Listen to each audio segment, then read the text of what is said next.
The gunshot wasn't supposed to happen. Not in our sleepy town, not in the middle of prom night, and definitely not in front of the bleachers where I was confessing my love to him under the stars just like he always dreamed. One second I was trembling with nerves, rehearsing for the thousandth time how I'd say, I think I've been in love with you since freshman year, and the next, everything was red and screaming and chaos. Bodies scattered like birds, lights flickered in epileptic spasms, and all I could see was him, Jamie, collapsing forward not because of what I said but because something tore through his shoulder like a violent, invisible fist. And suddenly my dream was cradling a nightmare. I remember falling to my knees, arms shaking as I caught him before his head hit the concrete. His blood soaked through my white tux, warm, surreal, and terrifyingly real. The stars above us stayed calm, uncaring, blinking down like distant eyes. Everyone thought it was a hate crime. A homophobic attack at a high school prom, easy headline, easy outrage, easy explanation. But they didn't know that Jamie wasn't out, not even to himself.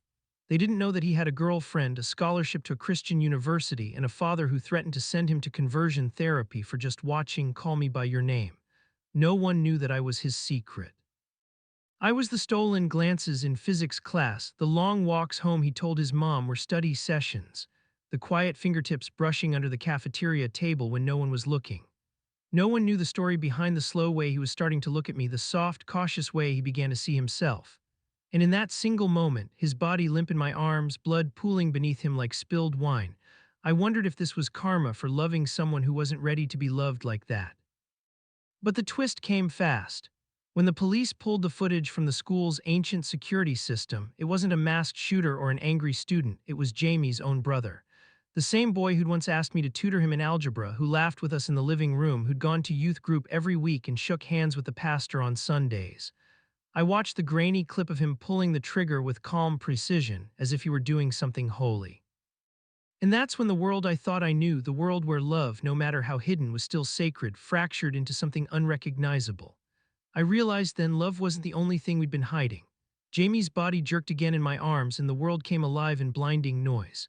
I didn't have time to process his brother or the gunshot or the fact that his father was now pacing through the halls of the hospital, demanding answers as though the wound on Jamie's shoulder had been some kind of betrayal. No, all I could focus on was him, his shallow breath warming my neck as I begged him to stay awake.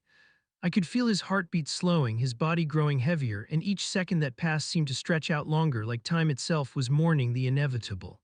My hands, slick with his blood, tried to stop the bleeding, but no matter how much pressure I applied, the wound gaped open as if it was swallowing him whole. The air smelled faintly of iron, and somewhere in the distance, a siren wailed, too far to save him but close enough to remind me of the things we couldn't outrun. You have to hold on, Jamie, please, I whispered, choking on the words, but it felt futile. I had spent so many years waiting for him to love me, hoping that the love I had for him, so pure, so reckless, would somehow be enough to bridge the distance between us. But now, in this moment, as his pulse weakens against mine, I realized just how little any of it mattered. The love I'd poured into him, the longing, the quiet sacrifices, it felt like a joke. I wasn't prepared for the fact that love, in the end, might not be enough to save someone, not when the world itself was so broken. And then, as though fate had finally decided it could throw one last crushing blow, Jamie's eyes fluttered open for a moment. He looked at me not like he had before, with confusion or hesitation, but with something deeper, something heavy and raw that I couldn't name.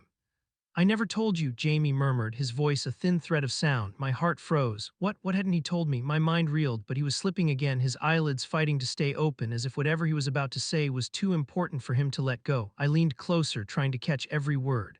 I was going to tell you everything. About us, about me, I was scared. His eyes closed again, and I nearly screamed in frustration. But before I could do anything, he murmured something I couldn't understand, something that made no sense at the time but would come to haunt me for the rest of my life. I was looking at you because I think I loved you too. The sound of his breath grew shallow again, and I could feel the weight of those words crushing me. He loved me too. But now the timing of it all, the confession, the violence, the blood, felt like some cruel joke.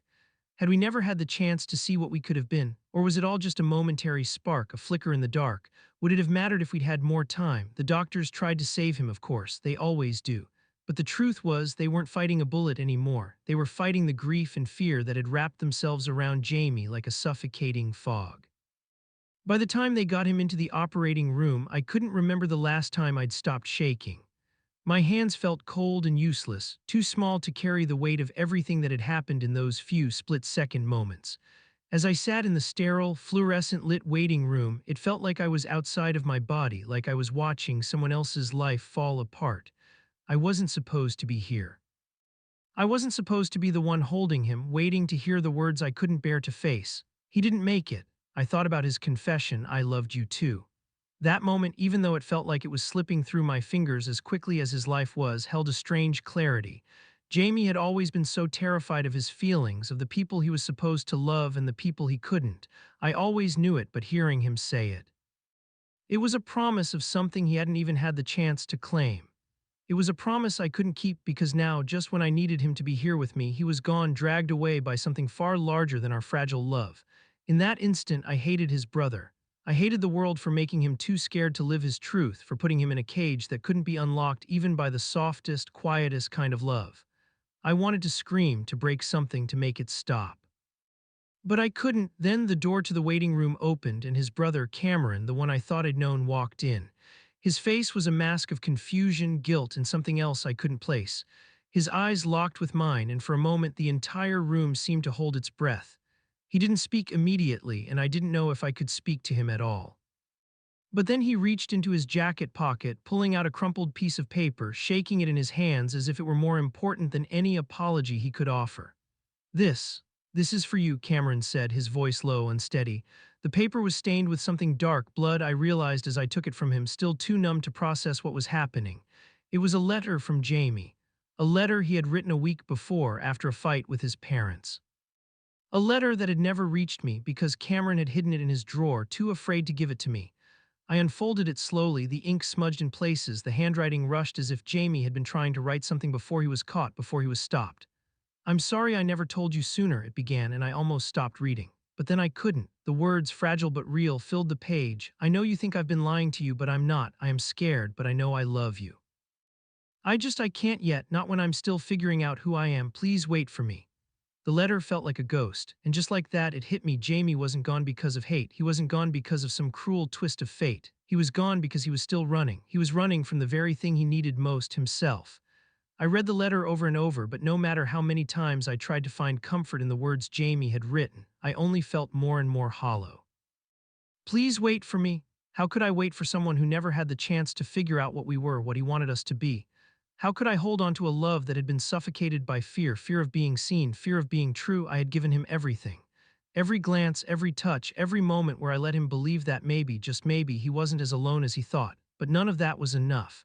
None of it had ever been enough to make him feel safe, to make him feel free. It wasn't that he didn't love me. I knew he did.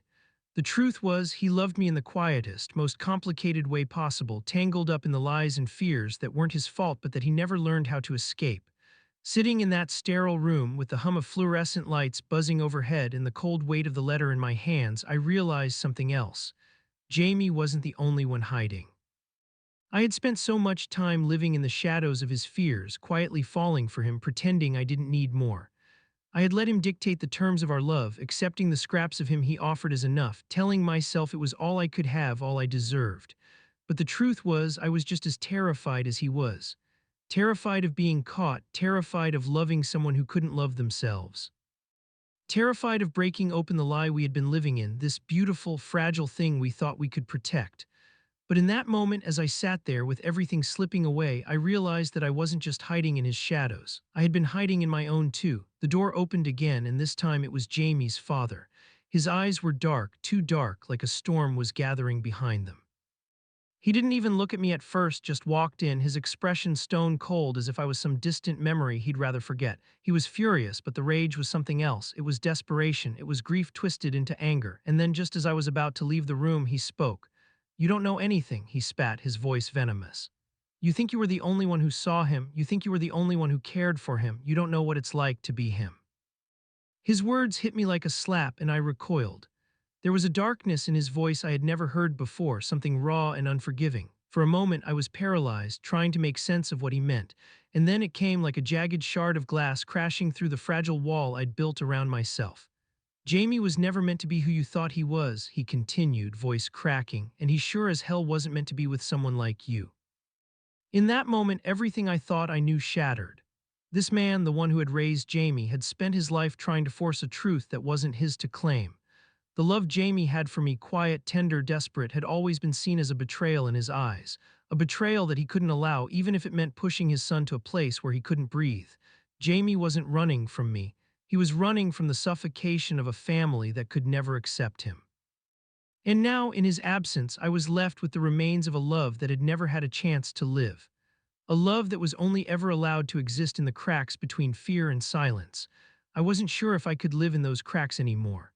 The days that followed felt like a slow unraveling of everything I thought I understood about love, fear, and the people we claimed to know.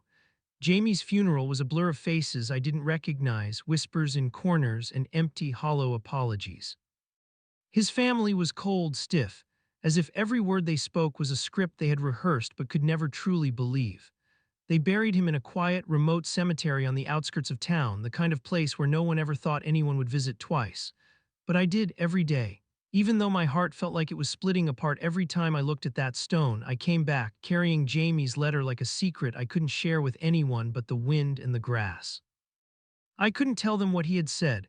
I couldn't tell anyone that he loved me, not in the way they would understand, not in the way that would make it real. The world wasn't ready for a love like that. Hell, maybe I wasn't ready for a love like that. It took me a long time to understand that love doesn't always come in the form we expect. It doesn't always fit into the pretty, simple boxes we like to pretend we can control. Sometimes it's messy. Sometimes it's dangerous. And sometimes it's not meant to be right now. It's just meant to be felt, even if the feeling leaves us broken, even if we never get the chance to live the life we dreamed of. And that's what Jamie had taught me. He had loved me, but he had loved me on his own terms, when he could, how he could. I could spend my life resenting the fact that we never had a chance to truly live in the same world, but I knew deep down that Jamie's love for me was enough, even in its imperfection. It was enough because, for a brief moment, we had been real. A few weeks after the funeral, I found myself standing outside of Jamie's old house, staring up at his bedroom window. His brother Cameron had stopped talking to me entirely, and his father refused to acknowledge me altogether.